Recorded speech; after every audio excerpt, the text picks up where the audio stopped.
Hello my fashion lovers, I'm back with a new fashion video. So JP season has finally come to an end and I feel quite sad because I had so much fun having to review their countless looks and get into the glitzer and glamour. Anyway, while the wedding festivities were going on, we had some other events I could not cover because I dedicated an entire week to covering the wedding looks. One of the major events that happened that I could not cover was Obi Cubana's 50th birthday, which was tagged 50 for 50 and literally shut down Abuja. So the event had quite a number of famous faces in attendance and the girlies showed up and showed out in their dazzling ensembles. In today's video, let's see some of the interesting looks we got at the event and rate them on a scale of 1 to 10 and also see the best and worst dressed.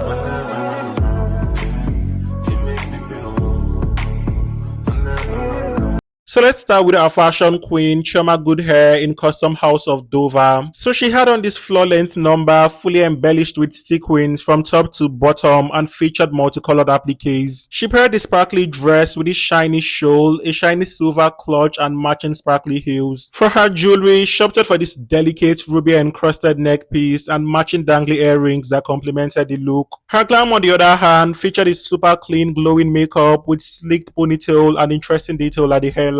So I love how the dress was beautifully detailed with these sequins that reflected so gorgeously and complemented her radiance. The shawl added a bit of drama to the look because it looked at a quite simple silhouette and the choice of fabric used for the shawl looked really expensive. I like how the ruby encrusted jewelry really spiced up the look and gave the look an even more expensive feel. I mean, Chioma is an epitome of high maintenance babe and always dresses the part. Although she didn't give us anything out of the box with this look as she typically does, but it's still an exquisite look and I love how dazzling she looked. I love her choice of accessories. I love the dress itself. The glam was equally spectacular and I would rate this look an 8.5.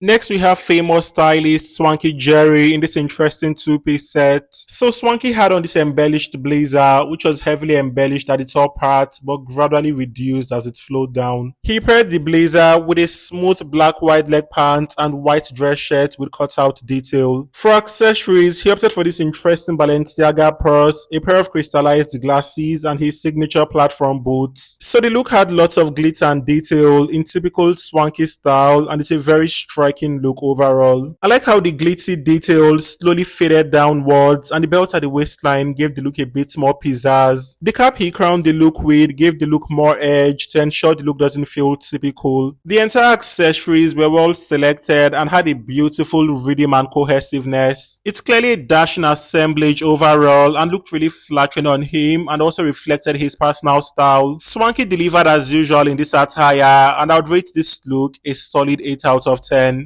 Next, we have biracial beauty Maria Chike Benjamin and her man, I believe his name is Kelvin. So Maria had on custom Becca needle and stitches and the dress featured an asymmetrical neckline shaped like an asymmetrical bow. The dress was embellished with crystal stones and droplets that flowed in geometrical patterns and flowed to the hem of the dress. She styled the dress with this bubble pink handbag with gold hardware and for her jewelry, she opted for a pearl necklace, matching pearl earrings and a stack of Van Cleef bangles. She completed the look with this half up, half down, which I believe is her natural hair, and it's a quite interesting choice. The man, on the other hand, had on this off-white double-breasted suit paired with a white dress shirt, black bow tie, and black wide leg pants. He styled the look with black patterned leather shoes and dark shades, and his look matched the simplicity of hers. So I feel Maria's look was not particularly interesting. It's just a quite simple dinner gown. I wish I had opted for a diamond encrusted neck piece and earrings to complement the crystals on the dress and elevate the look. I also wish I had accessorized with a clutch to complement the dinner situation she had going on because the bag was kind of giving daytime bag. For the man's look, I'd have preferred if the double-breasted suit was buttoned up to fit him better, but he still looked good. They both looked very effortless but still kind of slayed and I would rate them both a solid 7. Next, we have Nollywood actor Angela Okorie in Cindy Mary Couture, styled by Lawson Artistry. So she had on this dazzling corset gown with high slits and ruched waistline. The dress was paired with a lengthy flamboyant train that added more extravagance to the look. She styled the look with a pair of strappy black heels and a crystallized handbag, and for her jewelry, she opted for a couple of chunky gold jewelry. So firstly, the vibrant shade of red against her complexion was the star of the show alongside the dramatic silhouette. I kind of like what they did with the heart-shaped detailing at the bodies and the ruching of the waistline. The blonde blonde hair was also an interesting choice and made the look even more daring and vibrant. I think my only issue with this look would have to be the choice of jewelry. I would have preferred either rubies or diamonds to complement this glamorous masterpiece better. Aside the choice of jewelry, I think every other thing worked and she looked really stunning. I feel this is one of her best looks so far and she clearly stole the show in this ensemble and devoured this look. It's a very gorgeous look overall and I would rate this look an 8.5 as well. Next we have Eniola Badmus, keeping it simple in this chocolate brown catsuit. So she had on this catsuit with dramatic sleeves which was draped at the bodies. She styled the catsuit with a pair of see-through Amina Muaddi stilettos and a sparkly handbag. For her jewelry, she opted for dainty Chanel earrings, a stack of sparkly gold bangles and costume rings. She completed the look with a pair of tinted glasses and this wavy blonde hair. So it's a very simple look and it's not even giving something that should be worn to a party this grand. It's giving something that should be worn to a birthday dinner with few friends and not something of this extent. I feel like the look was a bit too simple and did not embody that dramatic flair majority of the other looks embodied. Although I love the choice of color on her and how it complemented her complexion, and I love how the accessories added glitz to the look. It's like an average look overall. It's not too exciting, but it's not terrible either, so I'll just rate this look a solid 5. Next we have Iyabo Ojo in custom Mobrick luxury. So she had on this interesting dress with this spider detailing at the body, sleeves and hip. She styled the dress with a Bottega Veneta clutch, a pair of embellished platform heels and diamond encrusted jewelry. She completed the look with this sparkly black hat that matched the ensemble and a pair of dark shades. So the embellishments looked very interesting and it's not very typical. I like how they created these spider illusions with crystals and stones and how clean the detailing looked. I also like the fact that it was not overdone to avoid looking tacky or excessive. The dress was also well styled with accessories that are not too loud to ensure our main focus is on the dress. I think it's a well executed look overall and a statement making look. She clearly gave us enough drama and extravagance in this ensemble and I would rate this look a solid 8 out of 10. Next we have co-housewife Princess Jecoco from the Abuja franchise. So she had on this dress with a dramatic asymmetrical neckline and beaded bodice. The floor-length number was made of this glitzy see-through fabric with floral motif. The top part was detailed with this feathered stuff at the bustier and had an interesting structure. She styled the look with dramatic drop earrings, a couple of gold bangles and a sparkly clutch. For her glam, she opted for bold red lips and intimidating contact lenses and completed the look with this ombre side part. So the moment I saw this look, I remembered the chaotic fashion we got from the Real Housewives of Abuja. I feel like the look was just and everything was just excessively detailed. From the glam to the dress itself to the styling, everything kind of seemed mediocre in my opinion. I wish the look had a better rhythm and was less chaotic, so I'll just rate this look a solid 3.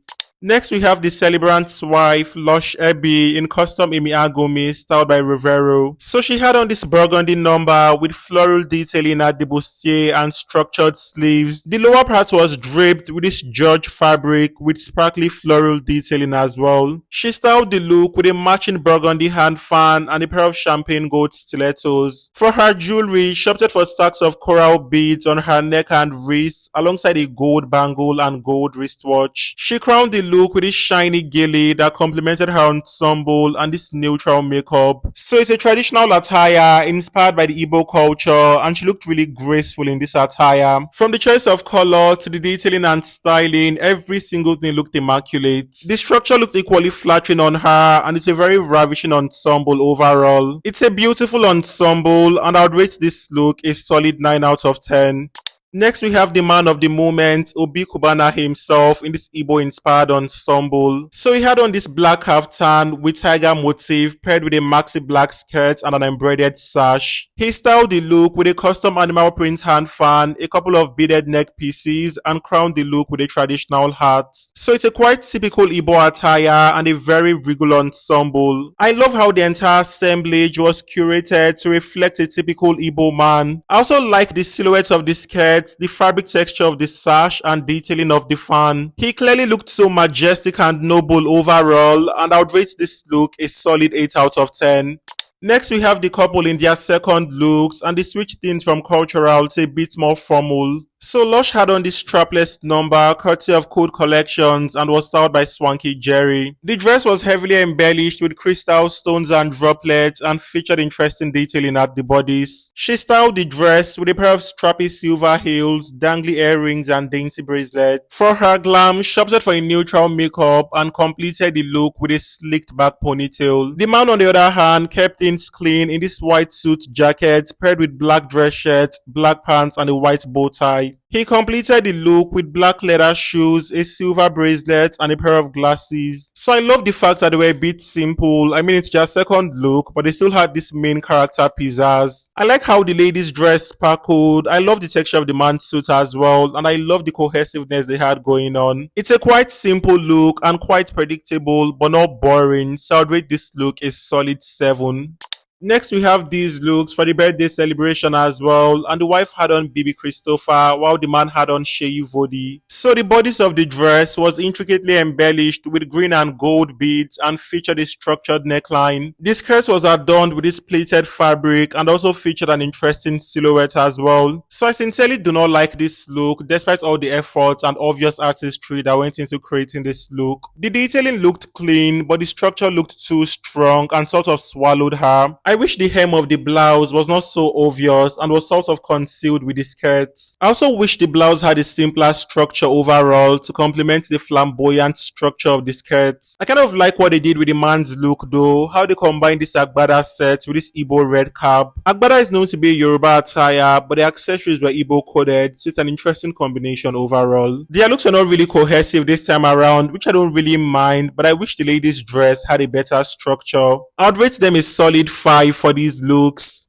So we've come to an end of today's video, and these were some of the interesting looks at Obi Cubana's Lavish 50th birthday party. For my best dressed, I would have to go with our fashion queen, Chioma Goodhair in Custom House of Dover. For my worst dressed, I would obviously have to go with Princess Jecoco. Anyway, I would love to know your thoughts on these looks in the comments. Who was your best and worst dressed? If you found this video interesting, be sure to give this video a thumb up to help the algorithm push it to more audience. If you are yet to subscribe, please do not forget to subscribe and also turn on your notifications to get notified whenever I drop related content. Shout out to all my returning subscribers. You all are the absolute best. Bye for now and see you all in my next video.